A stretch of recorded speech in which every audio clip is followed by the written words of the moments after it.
Assalamualaikum warahmatullahi wabarakatuh. Hello everyone, my name is Muhammad Haikal Farisi and my last study number is 146. And today I'm going to present 10 articles that I personally choose as my annotated bibliography. All of these articles are about one big question: why it is so hard to speak English and what can we do about it. In the next 12 minutes, I'll highlight the content, benefits, strengths, and weakness of each article. And at the end, I'll connect all of them together to show you the bigger picture. So, let's get started.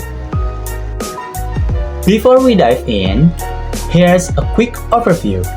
Articles 1 until 3 about speaking challenge. Article 4 and 5 focus on fluency and accuracy. Article 6 is about the flipped classroom. Article 7 and 8 look at AI and speech technology. Article 9 is about AI learning tools, and Article 10 covers the role-play method. Alright, let's go to the Article 1. This article by Kurniati and friends looks at the speaking challenge faced by English education students at university. The content is basically about two types of problems: linguistic problems, like lack of vocabulary and grammar issues, and non-linguistic problems, like anxiety and low self-confidence that makes students just freeze during conversation. The benefit is super useful for me as a future teacher. It gives me a real map of why students suddenly go silent and what strategies they use to keep talking, like using fillers, asking for help, or maybe describing a word they forgot. So, the strength of this article, it is qualitative approach. It really digs deep into students' real feelings and behaviors. The weakness, it only studies one program in one university, so we can apply it everywhere. Now, Article 2 is also about speaking, but this time it's specifically about self-confidence, and it focuses on high school students. The content explores why students at SMA Negeri 4 Bau-Bau lack confidence when speaking English. Factors include fear of making mistakes, limited vocabulary, and not being prepared enough. The benefit here is that the articles doesn't just identify problems, it also gives real solutions, things like role play, small group discussion, games, and positive feedback from teachers. And the strength is that it covers both the problems and the fix. Very practical for classroom use. And the weakness is that it's based on one school in one city. So the cultural context might be very different somewhere elsewhere in Indonesia. Article number 3 takes a more statistical approach. It studied 63 vocational students and found a strong link between daily speaking habits, self-confidence, and actual speaking scores.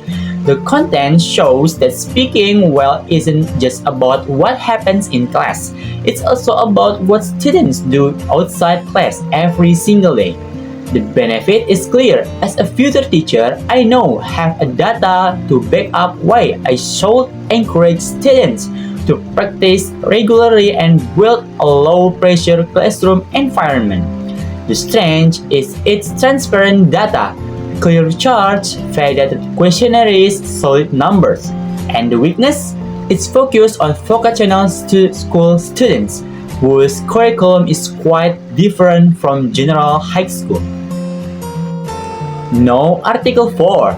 This one is interesting because it looks at students who are not majoring in English, specifically students from the Indonesian Language Education Department at Universitas Muria Kudus. The content finds that even though English is a required subject, the students still struggle a lot, mainly due to poor grammar and heavy psychological way like extreme anxiety. The benefit is a wake-up call. Even if students aren't English majors, I still need to give them fun, easy ways to practice, like song, YouTube, or movies. The strange is how it's captured real, authentic students' voice, including quirky habits like checking pronunciation on Google Translate. And the weakness is the small sample, only 27 students from one major. Article 5 is about a really common students' problem. They are so scared of making mistakes that they prioritize accuracy over fluency, and this creates a huge psychological wall. The content focuses on vocational students and what they actually feel during speaking tasks and what kind of support they wish they had. The benefit is that students need a safe space plus a structured four-stage approach before, while, after, and extension practice. The strength is its focus on the emotional and psychological side of speaking, something most teachers overlook. And the weakness is that it's limited to one vocational faculty with a small sample, so generalization is limited. Now we moved from problems to solution. Article 6 is about the flipped classroom model, where students watch video listen at home, and then the classroom becomes a space for real speaking practice. The content studied 27 university students and used Google Classroom as a platform.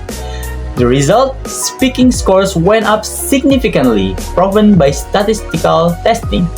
The benefit for me as a future teacher, this gives me a real blueprint. Use short 5 until 10 minutes videos for theory at home and dedicate class time to actual conversation and collaboration. The strength is its solid mixed method research, both numbers and student experience. The weakness is that some students experience cultural shock. They were so used to passive learning that the new method felt overwhelming at first. Okay, now something very different. Article 7 is a technical AI paper about comparing human listeners versus speech recognition machines. The content measures word error rates, basically how often humans and machines get words wrong when listening to natural telephone conversation. The benefit for language teachers, it reminds us that natural human listening is incredibly complex. Even the most advanced AI still makes more mistakes than a real human. The strength is its rigorous, data-driven approach that doesn't just accept claims at face value. The weakness is that it only tests telephone audio, not the noisy, messy environment of a real classroom. Article 8 is also about AI, but this one is about language models. Specifically, can a very small AI model still produce fluent, correct English? The content introduced teeny stories, a database of sample stories using only words a 3-4-year-old would know. Surprisingly, tiny AI models trained on this produce near perfect grammar. The benefit is a brilliant parallel to language teaching. Quality of input matters more than quantity. Start students with controlled, high-quality language before throwing complex text at them. The strength is its creative, pioneering approach to understanding language at a fundamental level. The weakness is that these tiny models only work in a very limited vocabulary world. They can handle complex or academic English. Article 9 brings AI back into the classroom. This study tests AI-based speaking apps on China's EFL university students. The content found that students using AI tools didn't just improve their speaking scores, they also developed better self-regulation habits, meaning they planned their study time better and monitored their own progress. The benefit for me, AI isn't a replacement for teachers. It's a powerful tool that helps students become more independent learners, something I should encourage in my future classroom. The strength is its dual focus, both linguistic performance and psychological growth. The weakness is that it was done in China. The teach habits and learning culture might be quite different for Indonesian students.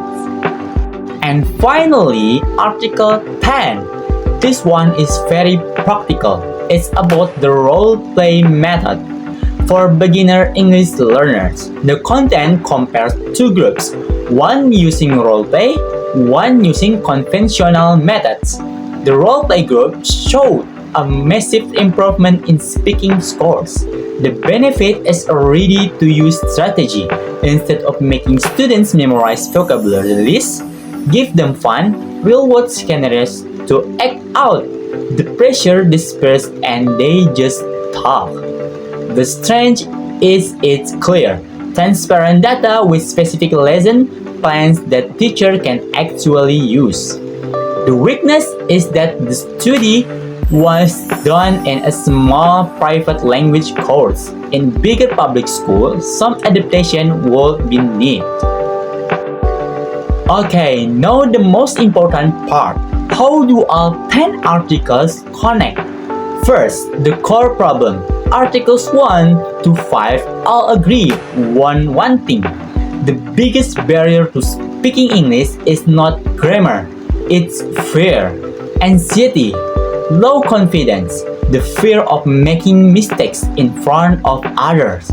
Second, the environment matters.